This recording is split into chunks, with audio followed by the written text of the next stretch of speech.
오늘 아침 뉴스의 맥을 짚어드리는 시간 뉴스연구소. 금요일인 오늘은 뉴스탑 김준일 대표가 단독 출격합니다. 더 깊이 있게 뉴스를 좀 연구해보죠. 김준일 기자 어서 오세요. 예, 안녕하세요. 오늘 첫 번째로 주목할 뉴스 뭔가요? 예, 최소 2주 더. 최소 2주 더. 무슨 얘기인지 알겠네요. 거리두기. 예, 정부가 25일에 종료 예정인 수도권의 사회적 거리두기 4단계 연장 여부를 오늘 오전 11시쯤에 결정해서 발표를 합니다. 네. 현재로서는 수도권 4단계 거리두기를 최소 2주간 연장할 가능성이 높은데요. 이틀 전에 전문가들이 포함된 생활방역위원회가 열렸는데 이미 거리두기 완화가 어렵다. 이런 의견이 지금 나온 바가 있어요. 왜냐하면 수도권 전체 확진자 규모가 줄어들지 않고 있고 경기와 인천은 뭐 역대 최고를 기록하기도 했거든요. 그렇죠. 그래서 지금 비수도권의 거리두기 단계를 조정하는 방안도 검토되고 있는데 어제 이제 방역당국이 출입기자단하고 브리핑을 가졌는데 3단계로 일괄적으로 비수도권을 적용을 하는 거를 검토하고 있다. 이렇게 밝혔어요. 수도권 4단계는 그대로 더 연장을 하고 오히려 비수도권을 전체 다 3단계로 올리는 한 유력하다. 예, 그런 거를 이제 검토를 하고 있다라는 건데 다만 이제 비수도권은 좀 편차가 있어요. 이를테면 호남 같은 경우에는 지금 1단계 정도 되는데 편차가 커요. 예, 편차가 커요. 그러니까 어떤 데는 3단계, 어떤 데는 1단계 이런 상황이라서 이거를 할지 말지를 좀 더 고민한다는 얘기입니다. 오늘 확진자 수는 지금 1,600명대 중반 정도로 예상이 되고 있어요. 어제 오후 9시 기준으로 1,507명이었는데 수도권이 1,002명, 비수도권이 505명이었고 비수도권 비중은 33.5%였습니다. 지금 이제 2주씩 결정하고 있잖아요. 거리두기 단계 조정을. 근데 2주 더 연장이 아니라 아예 그냥 휴가철 내내 한 달 연장해야 된다. 그런 안도 나왔다면서요. 그러니까 뭐 여러 가지 지금까지는 일반적으로 2주씩 했으니까 또 2주가 연장되지 않겠냐라는 건데 말씀드렸듯이 최소 2주예요. 그러니까 전문가들은 지금 그냥 8월 한 달 통째로 4단계 해라. 이런 얘기도 나와요. 왜냐하면은 지금 델타 변이의 전염력이 워낙 센 데다가 이동량이 줄어들지 않는 이런 상황에서는 또 2주에서 뭐 소위 말해서 희망 고문을 하느니 그냥 마음을 단디 먹고 예측 가능하게 하자 이런 얘기도 나오고 있고 또 하나는 이제 백신 접종률이 좀 아직 속도를 못 내고 있거든요. 한동안 막 하루에 100만 명씩 맞다가 지금 정체 상태예요. 그래서 지금 32.3%거든요. 이게. 근데 거의 한 달 전쯤에도 30% 돌파했다 뭐 이랬었는데 지금 굉장히 정체 상태입니다. 근데 지금 걸리고 있는 사람이 대부분이 백신 안 맞은 사람들이에요. 안 맞은 사람들이에요. 그러니까 델타 변이가 지금 주종이 됐으니까. 근데 백신을 맞으려면은 시간이 걸리는 거잖아요. 그러니까 그 기간이 한 달 정도는 해야 되지 않냐 이런 얘기들이 이제 전문가들이 나오는 거죠. 지금 백신 접종률이 쑥 오르지 못하는 거는 백신 모자라서 거잖아요. 예, 백신이 모자란 것도 있는데 지금 앞으로 이제 계속 들어온다고 합니다. 일단 어저께 좀 좋은 소식이 발표가 됐는데 모더나 이제 내일부터 다음 주부터 이제 50대가 맞기로 되어 있는 모더나의 예방 효과가 94%다. 그리고 델타 변이에 한해서도 77%의 예방 효과를 가지고 있다. 그러니까 매우 높은 거예요. WHO 기준으로는 50%만 넘으면은 이건 승인을 하는 거거든요. 그러니까 매우 높은 수준이라는 건데 지금 모더나가 지금까지 2,492만 회분이 들어왔는데 8월 말까지 3,100만 회분이 들어온다고 합니다. 그리고 지금 50대 예약률이 70에서 80% 정도 돼요. 그러니까 지금 이분들이 많이 맞아야지 조금 진정이 될 것이다. 그러니까 그 파우치 박사가 모더나 맞았잖아요. 그때 모더나가 제일 낫구나 막 이런 얘기도 했었는데 지금 나오는 수치들을 봐도 모더나 예방률이 가장 높은 것으로 델타 변이에도 가장 높은 것으로 그 모더나가 이제 본격적으로 다음 주부터 풀린다는 거죠. 그렇죠. 알겠습니다. 문 대통령이 4단계 시작하면서 짧고 굵게 이렇게 발언을 했어요. 짧고 굵게 마치자. 요것도 뭐 살짝 논란이 있던데 어떤 논란입니까? 그러니까 이제 짧고 굵게 하겠다라는 거는 한 2주 하면은 끝나는 것 아니냐 이렇게 받아들이신 분들이 굉장히 많다라는 거예요. 근데 어제 이제 박수현 청와대 국민소통수석이 이제 방송에 JTBC 썰전 라이브에 나와가지고 2주 안에 끝내자는 거는 아니었다. 그게 그렇게 이제 열심히 좀 해보자 단기간에 국민들 해보자라는 호소였는데 아무래도 좀 대통령이 그런 취지의 발언을 해서 좀 실망하신 분들도 있을 것 같아요. 연장이 되면은 그걸 2주로 받아들였던 특히 자영업자나 이런 분들이 좀 실망을 하시는 거죠. 그렇죠. 자영업자들은 지금 4단계 빨리 풀어달라 이렇게 지금 시위도 하고 있는 상황이라서 좀 아쉬울 것 같습니다. 그래요. 델타 변이 예방 효과는 아까 말씀을 하셨고 여러분 4단계는 수도권 4단계는 연장될 가능성이 아주 유력하다는 말씀 전하면서 뭐 오늘도 내일도 방역 조심 주의 이거 뭐 아무리 강조해도 지나치지가 않습니다. 두 번째로 가죠. 사생결단 경쟁. 대선 얘기죠. 예, 특히 이제 여권 대선 후보 간 네거티브가 갈수록 치열해지고 있는데요. 이번엔 적통 경쟁이 지금 뜨겁게 붙었습니다. 네.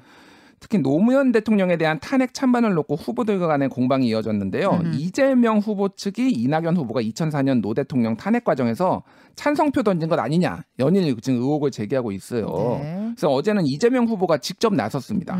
그래서 이렇게 말했어요. 당시 사진을 보니 이낙연 후보가 표결을 강행하려고 물리적 행사까지 했던 것으로 기억한다.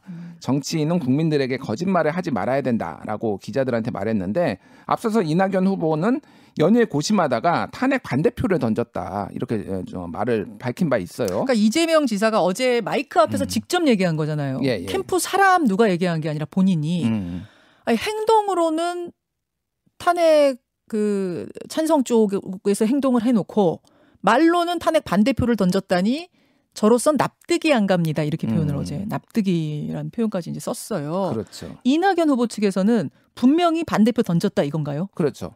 이제 정확하게는 탄핵을 이제 발의한 거에서는 서명을 안 했다라는 거는 명확하게 나와 있어요. 그러니까 여러분 이렇게 됩니다. 그때요. 3월 11일에 탄핵 소추 안에 이제 서명한 요 쭉 명단이 있는데 그 서명 발의안에 서명은 안 했어요. 이낙연 후보가 확실하게. 근데 그 다음 날 3월 12일 본회의 투표에는 무기명 투표였잖아요. 예.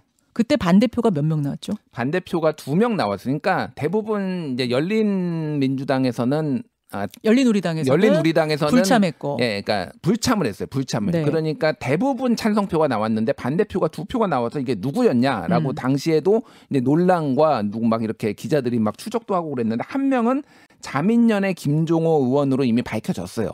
근데 또 한 명은 누군지 아직까지도 모릅니다. 근데 그 한 명이 안 밝혀진 한 명이 이낙연 후보가 나다 이렇게 얘기를 한 거예요 지금. 그러면 그때 행동으로 이렇게 나섰던 거는 그냥 새천년 민주당이 그쪽 방침이니까 당의 방침에 따랐던 거다 뭐 이렇게 이해가 되는 거예요. 그렇죠. 그러니까 열린우리당이 의장석을 이제 국회의장석을 점거하려고 하고 그러니까 야당들이 다 나와서 했는데 이낙연 당시 의원도 야당이었잖아요. 새천년 민주당. 그러니까 다른 동료 의원들이 다 나가 있는데 안 할 수가 없는 상황이었던 거죠. 그러니까. 그게 이제 그쪽의 설명인 거죠. 그 캠프에. 그쪽에. 그래서 하지만 사실은 고민하다가 마지막에 반대표 던졌다. 그 아직 안 밝혀진 반대표 하나가 이낙연 후보다. 나다. 뭐 그런 주장이죠. 예. 근데 이걸 밝혀질까요? 잘 모르겠습니다. 근데 막 이러고 있는데 어떤 그 당시 의원 하나가 사실은 납니다. 이러면 어떻게 되는 거예요? 뭐 진실 게임으로 그러면 들어가는 거겠죠. 야, 어쨌든 이게 지금 2004년에 이 일이 이렇게 민주당 안에서 뜨거워진 건 결국 일종의 적통 프레임, 뭐 적통 뭐 경쟁 이런 게 붙었기 때문 아니에요? 그렇죠. 그러니까 내가 민주당의 적통이다라고 뭐 아니면 비슷한 발언을 하신 분들이 뭐 다 지금 그 얘기를 하고 있어요. 그러니까 게다가 이제 김경수 경남지사가 뭐 소위 말해서 뭐 친노 적자 뭐 적통 이랬는데 이제 뭐 이번 대선 후보는 아니었지만 완전히 낙마를 했잖아요. 그러니까 이제 대법원 2년 확정. 뭐 7년 동안은 이제 피선거권을 박탈당한 상태가 됐죠. 그러니까 더 이제 소위 말하는 친노 친문의 표심을 잡기 위해서 이런 것들을 주장을 하고 있는데 또 하나는 뭐가 있냐면은 지금 그동안 그 이낙연 후보 측이 이재명 후보 측을 향해서 이제 소위 말하는 이제 검증 공세 네거티브를 했던 것에 대해서 이제 강하게 지금 좀 반격을 하는 측면이 있습니다. 그래서 이제 이재명 그 형수 욕설 2탄이 촉매제가 됐다 이런 얘기들이 있거든요. 그러니까 뭐냐면은 최근에 이제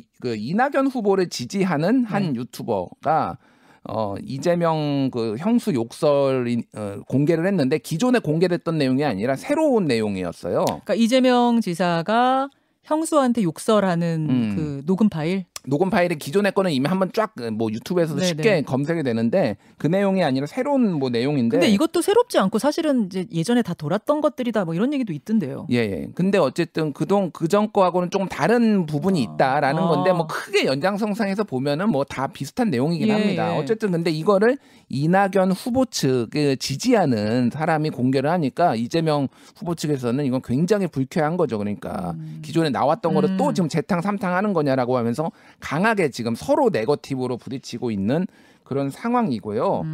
지금 야권 특히 이제 윤석열 총장 같은 경우에는 지금 빨간불이 켜졌습니다. 윤석열 총장 어제 지금 엠브레인 퍼블릭, K-스텔 리서치, 코리아 리서치, 한국 리서치 4개 여론조사가 19일에서 21일 18세 이상 남녀 1,003명을 대상으로 네. 가상 대선 양자 대결을 펼쳤는데요. 네. 이재명 46대 윤석열 33, 이낙연 42대 윤석열 34.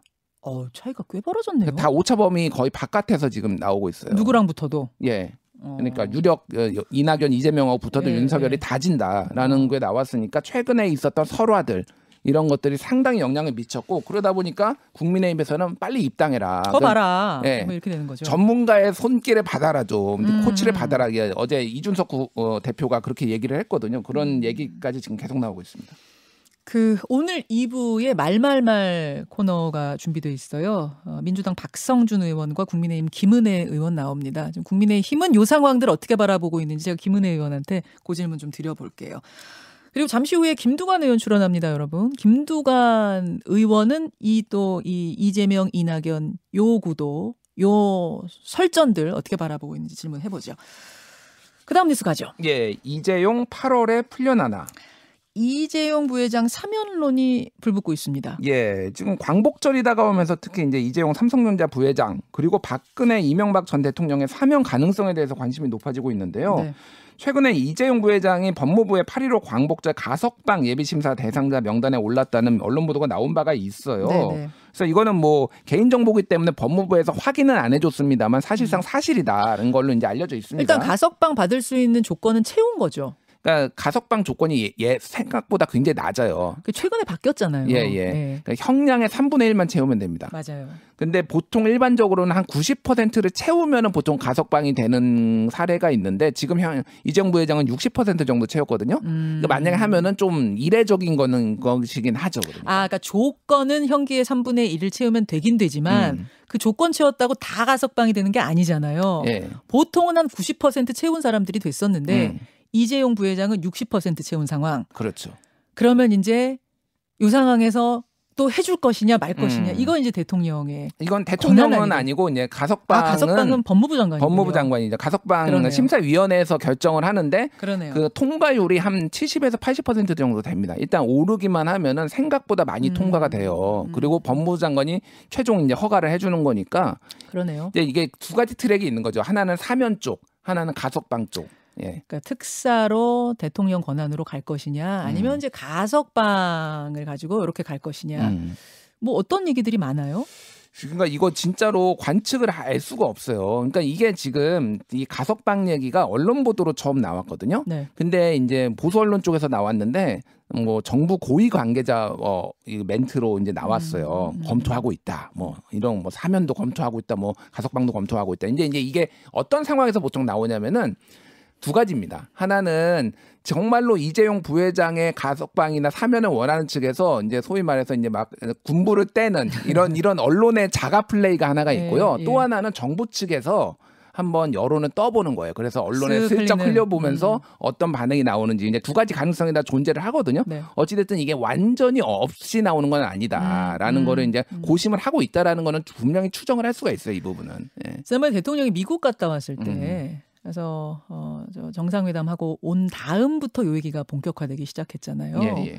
근데 제가 이 질문을 청와대 분한테 했을 때 인터뷰 여러분들 들으셨을 때 아주 아니다 이 말이 나오지 않았거든요. 예. 사면 얼토당토한다 이렇게 말이 나오지는 않았어요. 따로 검토할 대상입니다. 이렇게 지금 답이 그때 정호성 실장 인터뷰에서 나왔었거든요. 그리고 이재용 삼성전자 부회장에 대한 사면 여론은 한 그때 당시 여론조사 보면 한 70% 정도 됐어요. 그러니까 이 박근혜, 이명박 대통령하고는 차이가 났습니다. 그래서 아마 지금 이재용 사면론 혹은 이재용 가석방론이 불붙고 있는 것 같습니다. 그런 판으로 돌아가고 있다는 거 여러분 염두에 두시고 의견은 보내주십시오. 김준일 기자 수고하셨습니다. 감사합니다.